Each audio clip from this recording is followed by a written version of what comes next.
Hello everybody and welcome back to my channel. So today we're going to be talking about how I came out as transgender.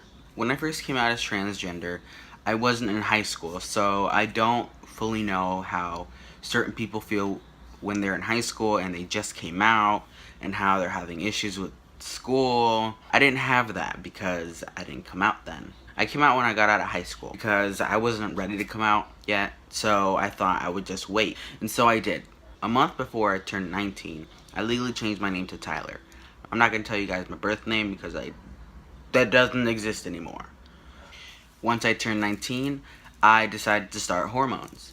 I am now currently a year and almost a month on testosterone. A lot of people get their shots, because the hormones are shots, on their thighs, stomach, or their butt. And I'm pretty sure their arm too. I get it on my butt. And the reason I get it there is because it works a lot faster to get into your system than on your thigh or your stomach or your arm. I told myself that I wanted to get surgery before I turned 20.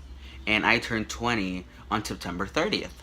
And so my goal was to do that, and that happened. On June 19th, I got top surgery. For those of you who don't know what top surgery is, this is what it looks like.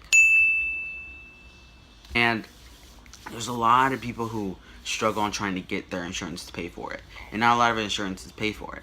So I got lucky and I convinced my insurance to pay for it. I asked my psychiatrist for a letter of medical necessity, which they would have to write regardless.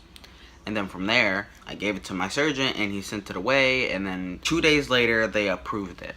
I was so excited about it, and I'm still happy that I got it. After I found out they approved it, I called and I immediately wanted to make an appointment for my surgery. Luckily, within 2 days, somebody had canceled, and so I got that appointment, and I got my surgery. Did it hurt?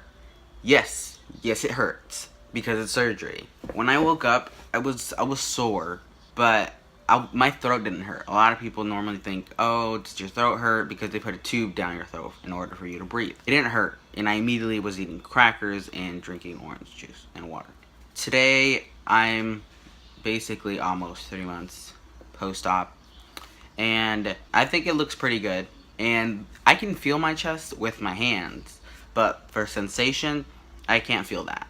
It feels like when you go to the dentist and they numb your mouth in order to get your wisdom teeth out or for them to remove something, and you touch your cheek and you can feel it, but it's so numb you don't actually feel it. That's what my chest feels like. A lot of people who think that after you get surgery, nobody's going to misgender you. People are going to for sure call you a guy or for sure call you a girl. Well, you're wrong. Few people, I'm assuming, do still get misgendered, only because their face still isn't fully, I guess you can say, hasn't hit full puberty? I don't know how to explain that. For example, like I said, I've been almost a year and a month, and I don't get too much facial hair. Now, I shaved my facial hair because I want it to grow again, because when I got a haircut, the guy decided to go like this. My hair's up here, not my side. I don't know why he did that. And another thing is that you get a lot of acne when you start hormones, which is why I have so much acne, and it sucks, especially when you're treating it. Also, if you ever feel like you're alone and you don't know who to talk to about you wanting to transition, or you need more information about it, just know that you can also Google some of the stuff and you will get answers. But also on Facebook or Instagram or whatever social media you're on, there is also groups with people that, you know, are trans or have already done everything like surgery and hormones and full-on beards. They can answer some of your questions if you have any.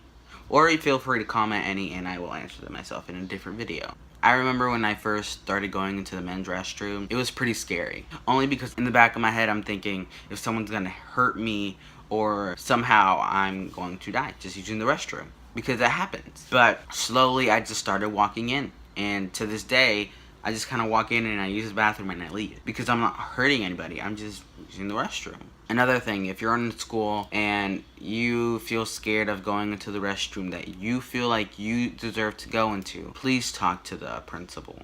or your counselor. If they allow you to go in, go in. If they think you should go into the nurse's bathroom, at least go there. Because when I was in high school, I never talked to anyone about it, and I continued using the women's bathroom, and I hated it. It was the worst thing to do for me because I was already facing bullying for other reasons, and that was something I was already insecure about. So don't ever decide to hold your bladder because you don't want to go into the restroom with everyone else and you want to wait till you get home. Don't do that because that will hurt you, and it sucks to hold it that long. I've held it pretty long before. There are certain things you need to understand. One, not everybody's going to understand you and be like, okay, that's fine, do this, it's okay. Not everyone's going to be the same, but there's going to be people that are going to support you all the way, and that will help you throughout your journey, which is great. Stay with those people. I'm currently in a relationship with another trans guy. Does that make me gay? Yes, because he's a guy and I'm a guy, but I do like women as well, so I'm pansexual. The difference between pansexual and bisexual is pansexual is more like you like men, women, and anybody else. So like it doesn't matter what's in their pants, basically. I can date a guy, I can date a girl, I can date a transgender person, I can date whoever I want to. That's just what it means. Bisexual is mostly cis males and cis females. If you don't know what cis means, it means someone who's born their gender. But my boyfriend's transgender, and I'm pretty happy about it, and I'm going to help him towards his transition in the near future. But another thing, if somebody decides to throw stuff at you in school and call you rude names that I'm not going to bring up because I don't like them either, don't think about fighting back because that's not going to solve anything. Go to the principal or go to your parent. If your parents don't support you, go to the principal. And if they're not doing much about it, tell the police that's in the building. I know there's like security guards or whatever there are in schools. I know they will help. At the end of the day, just think about it like this. They're stupid and they're just being little bitches because you cute. And trust me, I know you're cute. I know it. So don't worry about them. They aren't important and they're irrelevant, and they can live their lives the way they're living it by being little talkers because that's all they can do. And when you go back to your high school reunion in like, what, 10 years? They'll look at you and they'll be like, damn, you look good. Like, yes, thank you. Yes, I do. Like, that's all you gotta say. Because, you know, you're gonna look good. You're gonna live a good life. You're gonna have a good, cute little family with whoever you want and how many kids you want. See, I want 3, but my boyfriend wants 1, but we're gonna talk about it. So growing up trans is hard. It's gonna get easy once you know to love yourself and you learn that not everybody's opinion matters, because they don't. Only your opinion matters, and only what you think about yourself matters, which is important. So these are 3 things I want you to do. Number 1, I want you to learn to love yourself. That's gonna be hard because there's so many things we all hate about ourselves, but I know you can find at least one thing that you love about yourself. I want you to do that, and I want you to stick with that for your whole life. Remember, that's the one thing that you love about yourself, so keep loving that about yourself. Number 2, don't give 2 fucks about what anybody thinks. Only about what you think.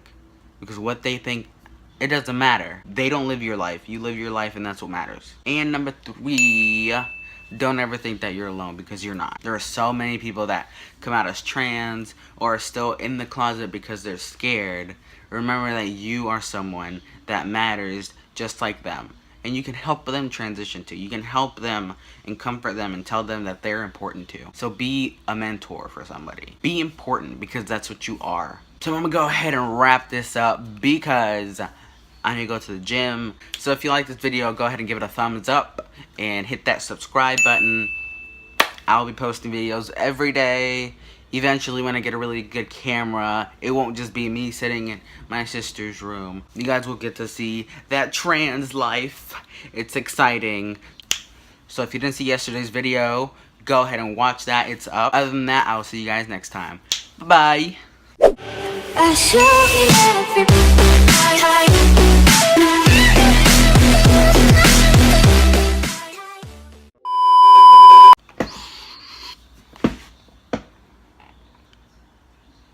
Just know you're important.